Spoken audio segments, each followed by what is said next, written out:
Dear chess friends, dear Chessmood family, I'm Grandmaster Johan Hellsten, and today I'm pleased to share with you another interesting topic, the Lifeline.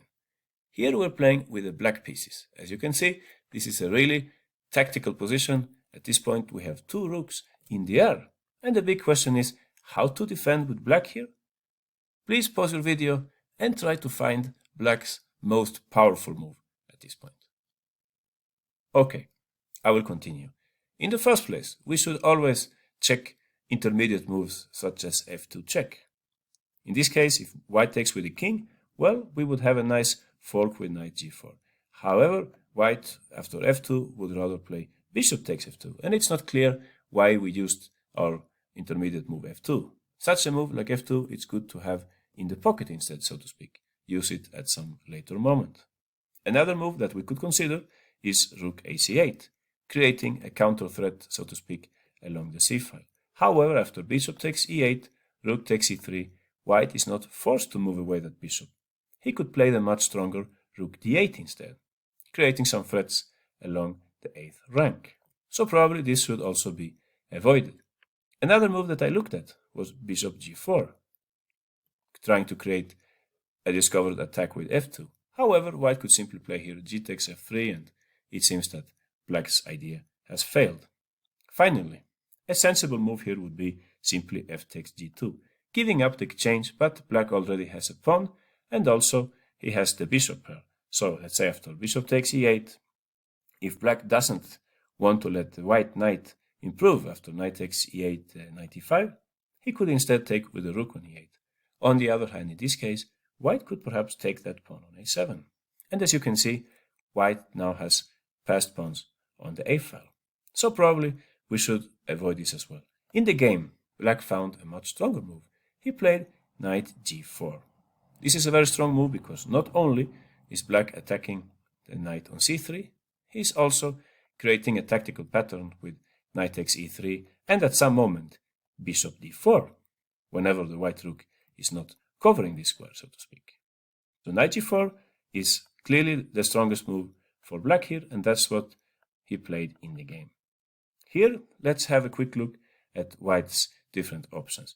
If he tries to save that bishop, here you can see that our move in the pocket, so to speak, f2 check, becomes very handy after bishop takes d4, rook takes d4, and f2. So white cannot play the simple bishop d4.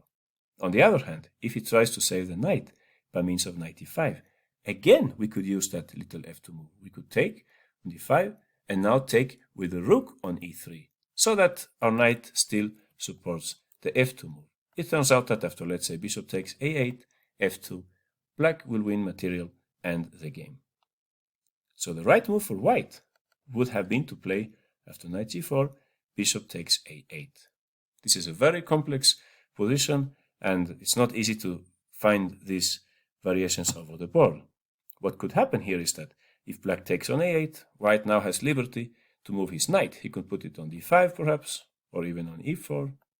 On the other hand, after bishop takes a8, if black takes on c3, white could then take the pawn on f3 with the bishop. And after bishop takes e1, white is ready to move into an opposite colored bishop's endgame by means of bishop takes g4.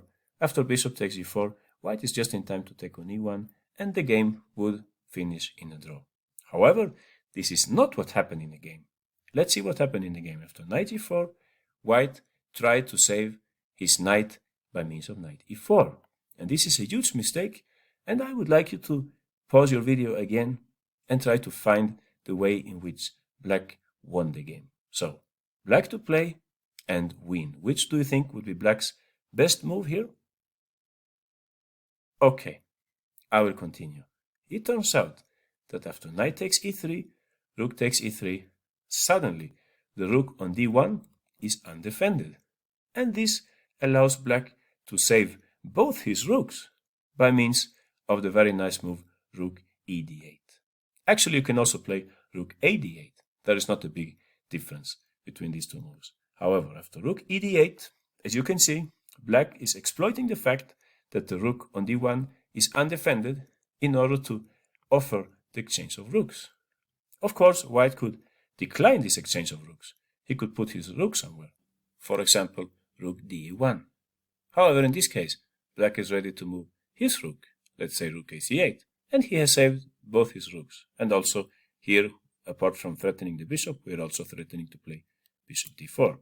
So in the game, white instead played knight d6.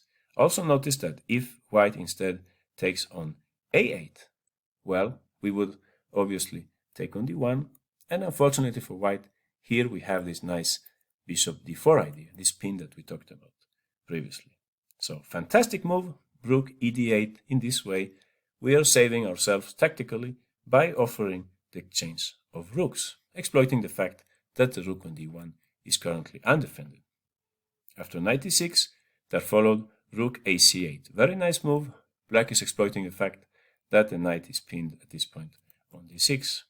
After bishop takes f3, there are many ways to win this position, but I like the way in which black proceeded. He played here rook c3. After rook takes e3, bishop takes e3. He has a very strong bishop pair. As you can see, both these pawns are weak. It's not easy for white to defend them.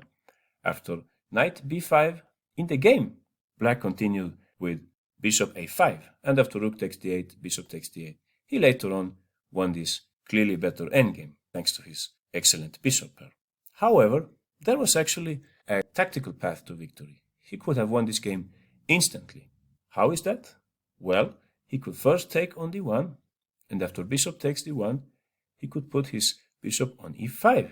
This is a very clever move because, as you can see, the white knight is now running short of squares. It has nowhere to go. If white tries to swap bishops, well, black will simply take, and I'm sure that you can guess black's next move. Of course, a6, and we pick up the knight, because it cannot go to a7 due to bishop d4 check. For this reason also, it's not possible for white to play knight takes a7, because then we have bishop d4. So black would be winning in this position. Very nice case of domination, so to speak. The bishop on e5 dominates the knight on b5. Let's go back to the beginning and see if we can understand this very tactical example. Black correctly played here knight g4, creating a counter attack against the knight on c3, but also creating other tactical patterns such as the f2 advance and even knight takes e3 followed by bishop d4. So you can say it's the multi-functional move. White made a huge mistake by knight e4, and here black used a very nice idea of the lifeline. He took on e3 in order to leave the rook undefended on d1, and here he saved both of his rooks by means of rook ed8. At this point, let's have a look at a little exercise. Here, in this rather messy position, we are playing with the white pieces. It seems that white has some troubles here. Please try to find white's best choice at this point. Try to find the only way out of this difficult situation. White to play. You can put your answer in the comment section. Thanks for today and see you next time. Good luck, thanks for joining the channel, and chess mood.